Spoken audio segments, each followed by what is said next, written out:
Hello guys जय Shri Ram welcome back to my another mini blog. तो women's day रे समस्त को मो तरफ अनेक अनेक शुभेच्छा और शुभकामना। तो से खुशी रे मु आज बनईली रसगोला। रसगोला माने समस्ते तो बनाती ये डिफरेंट कलर माने पिंक कलर तापर एमिति रे भी रसगोला ओडिशार तापर आमर जगन्नाथ को बहुत पसंद माने ओडिशार कला ठाकुर श्री जगन्नाथ को एटा बहुत पसंद। तो से मुझे बनईली रसगोला। तो ताकू फर्स्ट गोटे लिटर क्षीर को भिनेगार दे छिड़े सारापर गोटे सफा कपड़े बांधिकी रखीदे तापर भलसे जमी चकटा हुए चकटी सारापर ये कलर पर मुझे बीट रूट अप्लाई कर। तो आपण मैंने चाहिए जब यहाँ फूड कलर यूज करेंगे कारण फूड कलर देले बढ़िया सुंदर पिंक कलर आसे।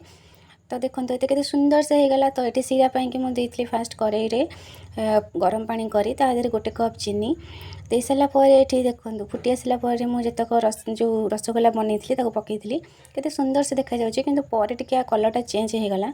तो आपने एडजस्ट करेंगे। जदि आज भिडियोटा आपको भल लगी तो लाइक शेयर कमेंट करने जमा भूलें। रही जय श्री राम।